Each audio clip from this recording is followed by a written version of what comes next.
Welcome to another episode of the D4H Bravo Zulu live stream series. We have a great show for you today. While we let some live viewers join and sort of catch up with us in real time, because you guys can ask questions throughout this show, we are broadcasting live. I'm going to tell you a little bit about our guests today. So, firstly, I'm going to be joined by Andrew Quigley. Andrew is one of our account executives. And he's been working closely with Dennis Cyphers, who's also going to join us from the Columbus County 911 Communication Center. Dennis is the deputy director there, and he's going to talk us through how they used D4H to plan for a special event, which was the Columbus County Strawberry Festival, and how they organized all their resources and plans and incident response. And there's a bit of a twist to it, as it developed into a different sort of incident throughout the event. So let's bring in some people. As I do this, remember you can watch this back or listen to it back on Spotify, YouTube, Google Podcasts, Apple Podcasts, anywhere you get your podcasts. Our YouTube channel is packed with content. But you can also ask questions as we go, so do feel free to do that. So firstly, let me bring in Andrew. Hey, Andrew. What's going on, Robin? So Andrew's good enough to join us from his holiday in Florida. The live stream didn't coincided very well with his dates, but we're here today. So thank you, Andrew, for joining us outside of the office. Tell us a little bit. You joined us this year, 2022, at D4H. Tell us a little bit about your background. Sure. Yeah, I have a military background. Joined in 2006 and started getting into the software business with Everbridge, and I sold software to hospitals, working on selling them mass notification or incident response to cybersecurity incidents. Then I had an opportunity with the Army to do a tour of duty with the Cyber Command, and I was doing operations there and got to do really a lot of technical work in that cybersecurity side. And then after that tour of duty was over, I had the opportunity to join D4H, so now where I am. Excellent. So without giving away secrets, how scary is it out there in the cyber command world? I can say ignorance is bliss. Okay. So to speak.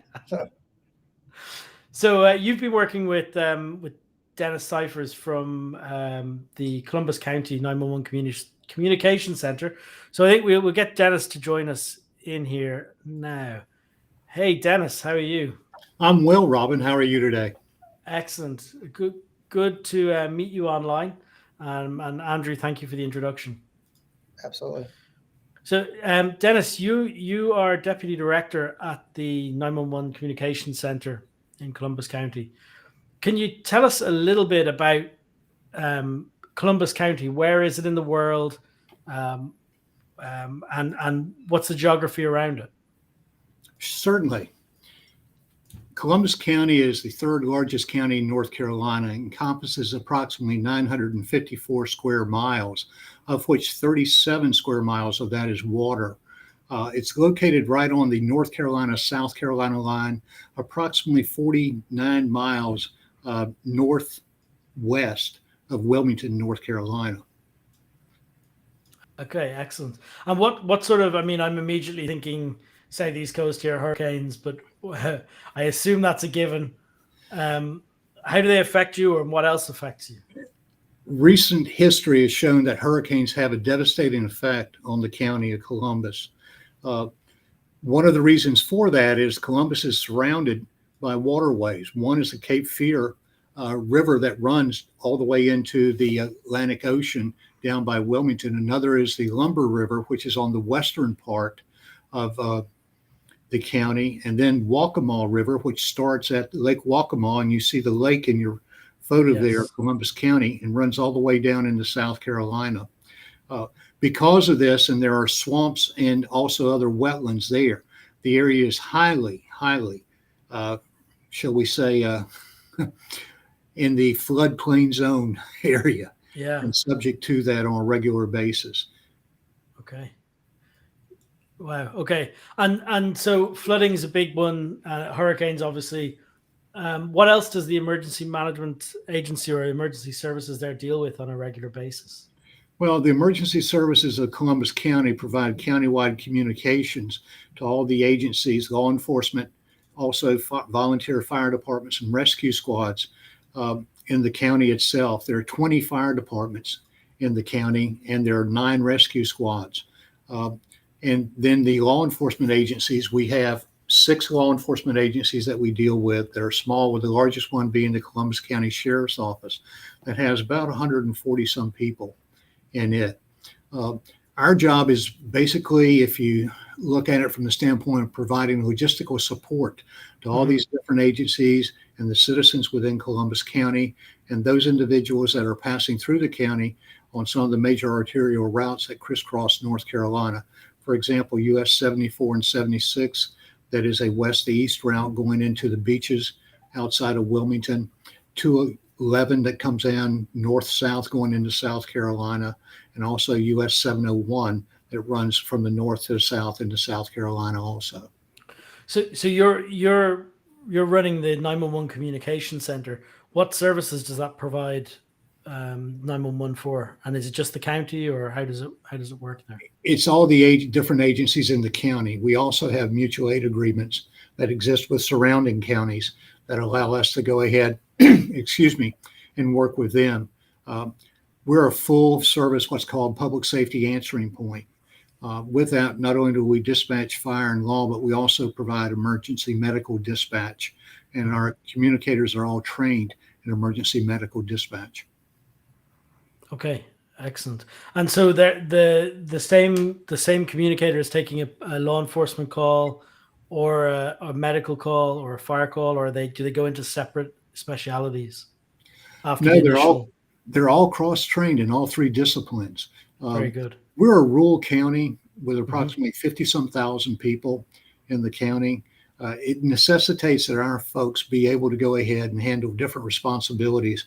So they manage all the different functions within the 911 center itself when it comes to telecommunications. Understood. And so when it comes around to special event planning, is that the dispatch center or the communication center that would do that, or where does that sit in the county? Emergency services does that. The 911 communication center is part of the emergency services within Columbus County. Here again, the different hazards that we have that dealing with an event like that, of course, some of them are weather related and what could transpire during that time, the event itself. And the other is traffic control, to go ahead and route traffic around those areas where a special event is being conducted, or route it through that particular area. In addition to that, we have to deal with crowds, as well as people that are coming in from other areas that may or may not go ahead and reside within the county itself. Okay. And so you recently had the North Carolina, or was it the Columbus County Strawberry Festival, where they happen across the Southeast. What are the considerations for an event like that in the county? Well, this was the 24th North Carolina Strawberry Festival, annual festival. And important considerations that we have, we're also looking after the people that come to the parade itself, being prepared for any type of medical emergency we might have. One of the beauties that we had with the system, with the D4H system, was the ability to go ahead and help us track the weather and know what the weather was going to be, not only during the event, but prior to the event itself. People that go ahead and suffer from heat exhaustion are common in large festivals and parades when the sun is beating down. The temperature of the day of the event began about 83 degrees and got much warmer later on during the day. In addition to that, even though we have an area that's cordoned off for the parade, we still have to go ahead and provide the normal emergency medical dispatch services to the surrounding areas that are not inside the parade area itself, and also fire services and law enforcement services. In addition, we have to go ahead and be prepared to go ahead and handle any law enforcement emergency that might present itself during the time. You were good enough to, well, we should set the scene. Andrew, Dennis was able to get a trial of D4H. Is that right, for the festival? Yes. Yeah. After talking with Dennis, we had discussed how Horry County had used D4H for their bike week. It's in adjacent county, and it's on Myrtle Beach. And we thought this would be a great way for them to try it out and manage all of their agencies and whatnot. So it actually turned out, and Dennis can speak to it more. After the festival, they actually continued to use it during a real life mission, but we can get into that. So Dennis, very nicely to share your map from the day. And this is a screenshot of D4H of your software. What's going on this screenshot? On this, we show all the locations, not only where we have command posts, but fire headquarters that's there, plus all the posts that were manned by law enforcement people. One of the other issues that we had to deal with was the potential for two groups that were coming into the parade itself, and that they were going to cause some type of altercation. So we were prepared for that. High coordination with all the law enforcement agencies that were involved. In this case, because it is the North Carolina State Strawberry Festival, one of the things we're able to do is draw law enforcement personnel and emergency medical response and fire units from other bordering jurisdictions and bring them in. What this map really shows are all the posts that are being manned also. Shows the route of the parade itself. But more importantly, it gave us the ability using D4H to go ahead and let sector commanders and supervisors that were in the area could use the public portal and get on and see exactly where everything was going on. They could also organize the personnel they have and keep track of those using some of the logs that are available in D4H. The trial period that we had on this was really exceptional. We had viewed numerous other types of incident command software that was out there. And we wanted to go ahead and test drive it, as they say, to come up with the best possible solution.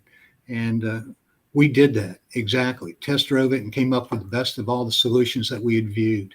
One of the interesting things about software and looking at it is there are several things that we were looking for. One was the ease of use of the solution itself, the ability to go ahead and get up and running with it very quickly, and the detail that would be provided with the solution itself for both after action reports and for recommendations for future events that we were dealing with. Yeah. We began to use this solution here at the Strawberry Festival and began looking at how we could deal with various situations. Because we were basing this on the instant command system itself, we actually went and were using ICS forms that were available for instant command solutions and began to use those and incorporate those into the software itself to where we could pull those up and use that as our guide for the entire event. As Andrew mentioned, we actually left the Strawberry Festival and basically another weekend, and we had an incident that involved a drowning at Lake Waccamaw, which was the large lake that you showed. Yeah. What we were able to do in this case was we began a search mission, and what occurred was it turned into a recovery mission within a matter of hours. We spent the next 4 days searching for the individual that drowned in the lake itself. The one thing we were able to do based on the experience that we had gained at the Strawberry Festival and then learning as we went along, because it was that intuitively easy to go ahead and go through with the software, was to go ahead and be better prepared to where we were coordinating. An example of what we were able to do with the updates and the action logs that were provided that we were looking, we had to put divers in the water, and the ability to go ahead and be able to time when a diver went in and they could only stay in there because of the water temperature for a short period of time and bring them up. The other thing was to go ahead and look at the searches that we were doing and be able to grid off areas and go ahead and send boats with sonar and personnel into those areas and then track all that information on the map itself. Excellent. Yeah, excellent. How many users do you have of D4H, or how many people might have access in the Actually, the number of people that have accessed it over the course of the two events was probably 100 and some users. Oh, wow. Lots. Yeah, we were bringing people in. Of course, the drowning was an all hands on event because of the situations that we were dealing with from the law enforcement side. The Strawberry Festival, we ended up with over, I think it was around 60 law enforcement officers in a very small area dealing with it, but it also included the North Carolina State Highway Patrol and other agencies from around the area. Well, one of the things that jumped out to me, Andrew, you may have some thoughts on it, was how quick this got up and running. I think I remember seeing this request come in, and it was a matter of this is happening next weekend. Yeah, it got going very quickly, and I was impressed at how quickly that Dennis and all of his team adopted it and learned it. We had a conversation during the search and rescue, and I thought this was really interesting. They and you can explain it better, Dennis, if I don't do it justice, but he was looking at how to take a 10-digit grid, which essentially gives you the location to 1 meter, very accurate, into that 10-digit grid and have that plotted for you on the Esri overlay on the D4H platform. And very simple, but once you get to do that, Dennis could explain more how important that was when you're accounting for last known location of a person and accounting for drift. And that was something that they were using in real time. And it happened, like you said, Robin, very quickly. They started adopting the Yeah, it was very platform quick. and learning it. And No, it was really critical to our ability to go ahead and perform the search. People don't realize how large that lake is. Now, here again, just as we did in the Strawberry Festival, we were actually using helicopters and drones, as well as boats at Lake Waccamaw, which is where the incident occurred, to go ahead and get our grids and search. So we combined air operations, water operations, and land operations. The ability to deal with all those different entities and activities going on was made very simple and very easy using the D4H software. That was something that we had not seen in others that we were looking for. Also, we were able to get up running with it quickly, and other team members caught on very rapidly as to the ability to go ahead and utilize the system itself. And once again, the simplicity.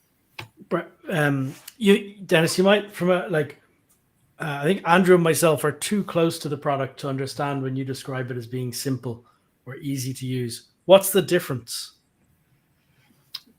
The real difference in when I say simplicity to use is that it has a very short learning curve. Other software systems have an extremely long learning curve involved. And when you're dealing with people where it's their first involvement in any type of system such as this, it is really important to be able to get them up and running and functioning to where they're benefiting the entire operation and not have to go back and retrain or show people again and again how to do something. The D4H model, the way it's set up, makes it easy. In 10 minutes, I was able to go ahead and show other people, here's how you go ahead and handle this. Here's how you can bring the system up. Because we were also running communications, we could take that information when it came in over the radio, and we could go ahead and add it to the logs that were there. So we were maintaining total awareness of everything that was going on, both at the Strawberry Festival and even more importantly, when we were at Lake Waccamaw for the drowning that was there. Yeah, absolutely. Okay. And so you have the right guys on the call here. What would be the one feature you'd add if we could add anything? Or what's the one thing, what was missing? Or what could we improve? But looking for like a 10 times improvement. What is that thing? The one thing I'd really like to have is the ability to very easily go ahead and take drone footage and incorporate it into the system itself. Okay. Being able to do that gives the command post a live eye, if you would, or in this case, we had 3 drones. It's a live stream you'd like from the drone. Correct. Okay, gotcha. I think that's technically pretty doable. You can pull into whether it's DJI or other manufacturers' live streams. I think there's a little bit of configuration each time you fly, but it's definitely doable, and so we'll definitely take that away. We get lots of requests for CCTV footage as well, like live cameras and traffic cameras and stuff like that. It seems to be a growing demand. Well, it helps if you have that ability, and as technology increases, the fact that we had so many drones that were available to us, and then we're also running 2 helicopters at the same time. You end up with the air boss operation where you actually have to have someone that's totally handling the air operations to ensure that the safety is there. Safety is always paramount in any emergency services operation that we're involved in. So you've sort of answered this question already throughout it, but D4H's improvement, can you compare? What I'm interested in is past state, pre D4H, with D4H? What's the difference? Is it like what's the metric that moved? Is it that things are moving faster, people are collaborating better? Is that you've better reports afterwards? I mean, what's the big shift? The big shift is technology itself, going from a manual system where you're trying to go ahead and guess where people are, where certain locations are, or look at a static map that you don't know exactly what's going on.